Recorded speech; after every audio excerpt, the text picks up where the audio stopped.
Bonjour Lita. Bonjour.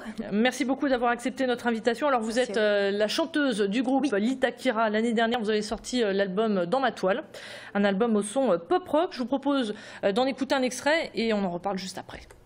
Et petit à petit, point par point, ce n'est pas une robe que je couds point par point. Et petit à petit, point par point, ce n'est pas une robe que je couds point par point. Avant, j'avais peur des araignées, comme beaucoup d'autres filles déjà. Je pouvais aimer quand j'en voyais. Lita, Dans ma toile, c'est vous qui écrivez et composez toutes vos chansons. Oui, voilà, sauf un titre du 5 titres, Sous terre, qui a été écrit par mon guitariste. Mais principalement, c'est un projet solo à la base, avec des musiciens. Alors d'où est-ce que vous tirez votre inspiration? Alors mon inspiration, je suis très inspirée par la musique japonaise, et puis le rock en général. Donc j'étais très fan de Queen et les Beatles, et j'avais aussi tout cet univers japonais, et j'ai voulu un petit peu créer un projet qui me ressemble, donc avec toutes mes influences. Et des textes D'où en votre français. style un peu aussi vestimentaire. Oui, voilà, oui, j'aime bien vraiment vivre mon projet à fond. Donc j'écris les textes, je fais moi-même mes tenues. Et c'est vrai que ouais, j'aime bien créer quelque chose de complet, visuel, les textes, la musique. Donc vous êtes une artiste entière, de A à Z. Je l'espère. Du travail. Alors pouvez-vous nous dire un petit peu comment est née Lita Kira? Donc en fait, je sortais de l'émission X Factor où j'étais la bassiste et la choriste. J'avais des textes et plein d'idées en tête. Et j'avais pas encore de groupe. Donc d'abord, j'ai cherché mes musiciens. Ensuite, j'ai fait une école de spectacle où là, j'ai écrit en fait mon répertoire. Donc j'ai mis vraiment là sur pied mes idées, mes influences et mes textes. Et une fois que j'avais tout ça réuni, justement, on y allait en studio avec mes musiciens et on a donc enregistré notre 5 titres Dans ma toile. Et là, plus récemment, vous avez fait la tournée, enfin la première partie de la tournée de Superbus. Alors, c'est pas vraiment la première partie. En fait, c'est un concept qu'on a mis au point avec mon guitariste.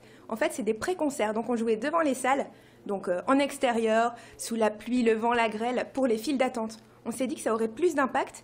Et comme on est très présent en fait sur les réseaux sociaux, on voulait un petit peu revenir à des choses plus réelles. Donc en se mettant vraiment en danger, sans amplification, en acoustique comme ça, guitare-voix, en extérieur pour jouer notre musique et du Superbus pour les fans et se faire connaître également un petit peu dans toutes les villes de France comme ça. C'était vraiment une expérience. Alors quelque part, vous êtes quand même partie en tournée. Finalement, vous avez suivi. Oui, on a suivi donc sur une vingtaine de dates toute la tournée de Superbus en faisant donc ce projet de pré-concert pour les files d'attente. Et pourquoi avoir choisi justement Superbus et pas un autre groupe? Parce que vous pensez peut-être avoir des ressemblances musicales avec le groupe? On s'est dit que les fans de Superbus pourraient être intéressés par ma musique, puisque c'est du pop-rock français, avec une chanteuse, des textes en français. Donc je me suis dit que ce serait vraiment super bien d'avoir une petite collaboration. Et on a même réussi à rencontrer le groupe et Jennifer Ayash qui nous a vraiment soutenus. Elle nous a dit que c'était une super initiative. Donc ça nous a vraiment donné des ailes quand elle a dit qu'elle avait aimé notre musique. C'était une grande reconnaissance. Et ça ne l'a pas poussé à vous choisir pour faire la première partie et à chauffer la salle? C'est sûr que après, c'est pas forcément les groupes qui choisissent. Il y a les maisons de disques, les productions. Donc c'est pas forcément eux qui choisissent toujours en fait. Vous avez gardé contact? Oui, on a gardé contact justement via les réseaux sociaux, Twitter. On peut pas dire. Alors dans le Nord, vous connaissez très certainement le groupe Skip the Use, qui est une étoile montante, en tout cas bien représentative de notre région. Vous en prenez le chemin? Je pense qu'on n'essaie pas de ressembler à un groupe ou de suivre un chemin. Je pense qu'il n'y a pas de recette magique en fait. On essaie de faire des choses de plus en plus professionnelles, de s'améliorer musicalement sur scène. Mais on ne se dit pas il faut ressembler à tel groupe. Je pense que chaque histoire est différente et le plus important c'est de faire ce qui sort de notre cœur. Et c'est comme ça. Comment vous décririez votre musique? C'est du son pop-rock? Oui, c'est du pop-rock. Alors en fait le concept c'est qu'on a voulu faire donc un personnage un petit peu manga, donc que j'incarne, le personnage de Lita, et un univers un peu dark avec des musiciens qui viennent plutôt du métal, du rock bien lourd, pour avoir toujours le contraste entre le côté mignon, visuel, et puis le côté un peu plus dark des musiciens, la force obscure un peu. C'est vrai que vous avez aussi un peu le look gothique. Oui, en fait, c'est ce qu'on a voulu. On a voulu jouer un petit peu sur le gothique Lolita, le mignon, dark. C'est ce qu'on essaye de faire en français, justement.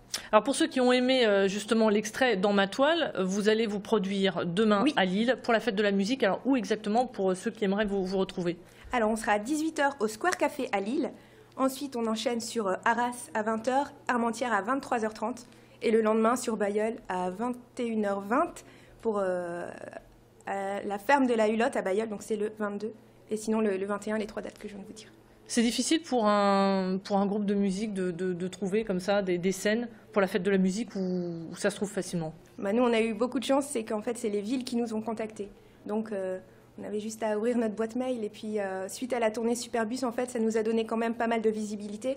On a eu 2 chaînes nationales qui ont fait des petits reportages sur nous. On a eu beaucoup de chance à ce niveau-là. Donc, c'est vrai que maintenant, on vient un petit peu plus nous chercher. Donc ça, c'est vraiment super positif pour notre groupe. Vos projets, c'est quoi? C'est de refaire comme ça une tournée en suivant un groupe? Parce que ça marchait ou... Ça a super bien marché. Maintenant, je pense qu'on a envie de passer à une étape supérieure. On a envie de faire un album, on a des grands rêves, on a envie de partir au Japon.